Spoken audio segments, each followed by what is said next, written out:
नाज़रीन, welcome back from the break. और अब बात कर लेते हैं ईरान अमेरिका के हवाले से। डोनाल्ड ट्रंप ने एक बार फिर ट्रुथ सोशल पे पैगाम दिया है कि ईरान पे दोबारा हमला किया जाएगा, माशी कार्रवाई की जाएगी। इससे पहले, यानी कि इस बयान से पहले हमने देखा कि मुत्तहिदा अरब अमारात का स्टेटमेंट था कि ईरान के साथ तमाम जो तिजारत है वो अब ख़त्म कर दी जाएगी, यानी कि दुबई और ईरान के दरमियान अब कोई मज़ीद तिजारत नहीं होगी अगर डोनाल्ड ट्रंप की जानिब से माशी कार्रवाई की जाती है। यानी कि एक बार फिर हम देखेंगे कि ईरान पर हमले किए जाते हैं तो उसके बाद सूरत हाल क्या होगी। साथ ही हमने ये भी देखा कि कल अब्बास अरागची की फील्ड मार्शल सैयद आसिम मुनीर से टेलीफोनिक रब्ता भी हुआ है। 2 रोज़ पहले हमने देखा कि इसराइल ने शाम के हवाई अड्डे पर फ़ज़ाई हमले भी किए हैं। इस वक्त तुर्किया की फ़ौज जो है वो शाम में मौजूद है। किस तरफ सूरत हाल जाएगी, क्या होने जा रहा है, एक बार फिर मशरिक़ वस्ता में जो है वो कशीदगी फैलेगी, तमाम तर चीज़ों पर बात करेंगे। हमारे साथ मौजूद है मेजर जनरल रिटायर समरेज़ सालिक साहब, दफ़ाई तज़ियाकार हैं। बहुत शुक्रिया समरेज़ साहब आपके वक्त का। Thank you very much. Samrez साहब, ये बताइएगा कि 2 रोज़ पहले एक बार फिर हमने देखा कि इसराइल ने जारियत की है, शाम में हवाई अड्डे पे फ़िज़ाई हमले किए हैं। फिर ये भी बताया जा रहा था कि क्योंकि तुर्किया के फ़ौजी उस हवाई अड्डे पे मौजूद थे, इसराइल को ख़तरा था। पाकिस्तान का भी दिफाई मुआहिदा है सऊदी और तुर्किया के साथ। आपकी रीडिंग्स क्या हैं इस पर? Thank you very much for inviting me for your programme. देखिए, ये जो पार्टाइट डिफेंस कोऑपरेटिव एग्रीमेंट हुआ है, this is coming under test और मुख्तलिफ चीज़ों की वजह से। और मैं ये समझता हूँ कि एक तो डोमेन है नॉन स्टेट एक्टर्स की, जो कि इराकी मलेशिया हो गया या बाकी इस रीजन में जो नॉन स्टेट एक्टर्स हैं, उनकी डोमेन में रहते हुए इस तरह की कार्रवाइयाँ होंगी। और शायद ये ममालिक एक दूसरे के साथ उस तरह ना साथ दे सकें जितना कि कन्वेंशनल डोमेन में हो सकता है। तो ये जो इजराइल ने अटैक किया सीरिया के ऊपर, ऑल्दो टेरिटरी सीरिया की है, लेकिन वहाँ पे जो फोर्सेस हैं वो टर्की की हैं, तो बाय इम्प्लीकेशन ये टर्की पे अटैक कंसिडर किया जा सकता है। लेकिन चूंकि जी ये एक ऐसी सिचुएशन है जहाँ पे टेरिटरी किसी और की है, फोर्सेस किसी और की है, तो एज सच शायद ये जो ट्राईपार्टाइट एग्रीमेंट है ये वोक ना हो, एज पर माय अंडरस्टैंडिंग। लेकिन ये है कि जो दुश्मन है इस सारे सिस्टम के, लाइक इसराइल, बाकी जो नहीं चाहते कि इस तरीके की जो कोई एग्रीमेंट हो मुस्लिम ममालिक में, जी। वो डेफिनेटली इसको इंटरेस्ट डालने की कोशिश करेंगे ताकि टेस्ट किया जाए कि कितना रिजॉल्व है एक समरेज़ दूसरे का साहब, आप साथ देने में। समझते हैं रिटेलिएशन की जा सकती है सीरिया की जानिब से या फिर तुर्किया की अफवाज की जानिब से? वैसे 2 रोज़ तो हो गए हैं इस हमले को। मेरा ख्याल है कि रिस्ट्रेंट ही रहेगी, बिकॉज ऑलरेडी एक सिचुएशन बनी हुई है जहाँ पे ईरान जो है वो एक शो डाउन में इन्वॉल्व है अमेरिका के खिलाफ और इसराइल के खिलाफ। मेरा ख्याल है कि शायद उस तरह का रिस्पांस ना हो जैसा हम एक्सपेक्ट कर रहे हैं। जी लेकिन ये कि जो है वो that is playing with fire. Already ये एरिया इतना ज़्यादा क्योटिक और इतना एक डिस्टर्ब्ड हो चुका है कि उसमें इस तरह की कार्रवाइयाँ जो है वो मज़ीद इसको कॉम्प्लेक्स करेंगी।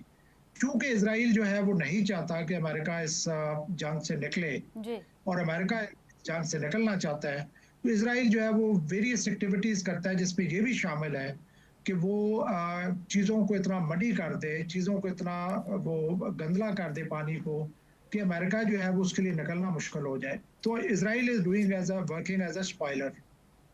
अच्छा समरीज़ साहब, ये जिस तरीके का ट्रुथ सोशल पे बयान दिया है डोनाल्ड ट्रंप ने कि माशी हमला करेंगे, फिर उससे 2 रोज़ पहले हमने ये भी देखा कि दुबई ने कहा कि अब हम तेहरान के साथ कोई तिजारत नहीं करेंगे, क्योंकि तेहरान की जानिब से जो है वो मिज़ाइल दागे गए थे। आप समझते हैं कि वो फॉल्स फ्लैग ऑपरेशन था या तेहरान की जानिब से वाकई मिज़ाइल दागे गए? और जो तलखी है मुत्तहिदा अरब अमारात और ईरान के दरमियान जो बर्फ़ है वो आने वाले दिनों में पिघल जाएगी? देखिए, शुरू से अमेरिका और इसराइल ने कोशिश की है कि ये मुस्लिम ममालिक आपस में लड़ें और बिल्कुल। एक दूसरे का, बिकॉज अमेरिका जो भी सुपर पावर होती है उसकी कोशिश होती है कि मुझे डायरेक्ट जंग ना करनी पड़े, बल्कि प्रॉक्सीज के थ्रू किया जाए।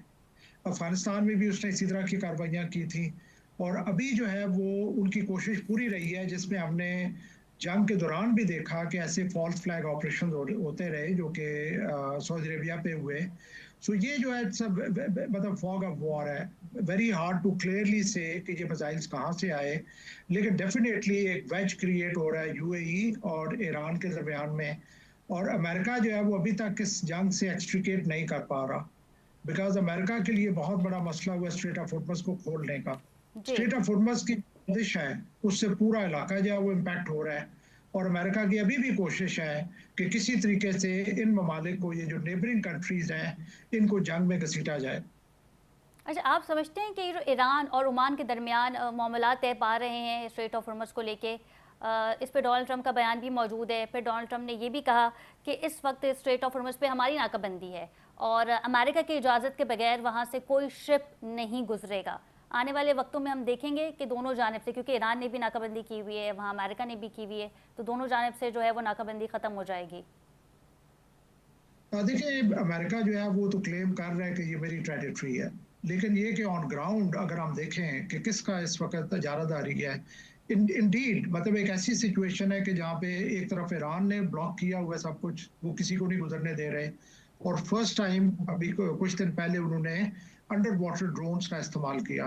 तो ईरान के पास कैपेबिलिटी है। कन्वर्सली दूसरी साइड पे अमेरिका ने भी ब्लॉकेट लगाया हुआ है, तो जी। अमेरिका क्लेम कर रहा है इजारादारी है, ईरान क्लेम कर रहा है मेरी इजारादारी है। लेकिन चूंकि जो फोर्सेस यहाँ पे मौजूद हैं कोस्टल एरियाज में, वो तो डेफिनेटली ईरान की हैं, वो तो अमेरिका की नहीं है। तो सिर्फ एक एरिया को ब्लॉक करके अमेरिका ये नहीं क्लेम कर सकता कि ये मेरी टेरिटरी है। आज किसी ने कॉमिकल एक पोस्ट लगाई हुई थी कि एक ईरानियन फिशरमैन जो है वो उसकी मिसेस ने बर्थ दी है एक बच्चे को स्ट्रेट ऑफ हॉर्मुज में, और वो डिमांड कर रहे हैं कि इसको अमेरिकन नेशनलिटी दी जाए। So this is humorous of course, लेकिन ये है कि सिर्फ ब्लॉकेट की वजह से अमेरिका नहीं क्लेम कर सकता कि वो उसकी टेरिटरी है। टेरिटरी अभी भी ये ओमान और ईरान की है, लेकिन ये जो एग्रीमेंट ओमान और ईरान के दरमियान में हुआ है, जी। This is just an agreement कि जब कभी ये खुलेगी स्ट्रेट ऑफ हॉर्मुज, तो कैसे दोनों ममालिक इसको म्यूचुअली शेयर करेंगे। अच्छा लेकिन समीर ईरान साहब, ने खुद यहाँ पे कहा एक था। सवाल एक ये भी है कि जो कहा था ना कि माशी कार्रवाई की जाएगी, डोनाल्ड ट्रंप का ये बयान था, तो माशी कार्रवाई को फिर हम किस जुमरे में लें? क्योंकि ईरान की तो ट्रेड दीगर ममालिक से भी है, तुर्किया से भी है, पाकिस्तान से भी है, इंडिया से भी है, तो आप ये समझते हैं कि इतना बड़ा स्टेप डोनाल्ड ट्रंप की जानिब से लिया जा सकता है? देखिए, माशी कार्रवाई तो पिछले 47 ईयर से यूएस कर रहा है ईरान के खिलाफ। सैंक्शंस लगी, एम्बार्गोज लगी, अभी ये जो जंग शुरू हुई है उसका भी बेसिकली यही मकसद था कि इकोनॉमिकली ईरान को क्रिपल किया जाए। लेकिन ये है कि ईरान बच नहीं कर रहा, और इसके साथ साथ कुछ अर्सा पहले चाइना ने भी ये कहा था कि हम आपकी सैंक्शंस की केयर नहीं करते, हमारा ये ट्रेड एग्रीमेंट है ईरान के साथ और वो हम जारी रखेंगे। मैंने तो आज ये जो ट्वीट थी प्रेसिडेंट ट्रंप की, उसके ऊपर मैंने जोकिंगली लिखा कि अब बात जो है वो न्यूक्लियर वेपन की थ्रेट से चल के तो पहुंच गई है इकोनॉमिक स्ट्रैंगुलेशन पे, और शायद इसके बाद जो अगली स्टेज आएगी उसके ऊपर सिर्फ गालियां और ताने दिए जाएंगे, because America is totally helpless. America को कुछ समझ नहीं आ रही, उसके मिलिट्री ऑप्शंस एग्जॉस्ट कर चुके हैं। अभी अगर वो कुछ करता भी है तो वही कुछ होगा जो उसने पहले, strikes, aerial bombardment, whereas troops on ground critical requirement है अगर वो कुछ इस तरह का कार्रवाई करना चाहता है। न्यूक्स की बात बार बार आती है, वो डुएबल नहीं है। तो अब अमेरिका इसी बात पे आ गया है कि हम इनको इकोनॉमिकली स्ट्रैंगुलेट करेंगे।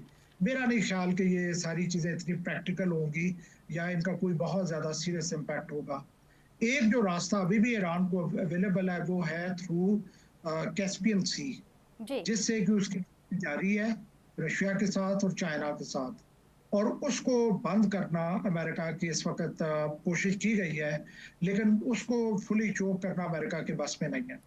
बिल्कुल ठीक है, बहुत शुक्रिया। Major general retired Samresh Salik साहब हमारे साथ मौजूद थे। इस वक्त मशरिक़ वस्ता की जो सूरत हाल है वो कशीदा है, और जिस तरीके से इसराइल जो है वो हमले कर रहा है मिस्र के फ़ौजी अड्डों पे, क्या तुर्किया इसका जवाब देगा? और क्योंकि हम सब जानते हैं कि पाकिस्तान, तुर्किया और सऊदीया का दिफाई मुआहदा भी है।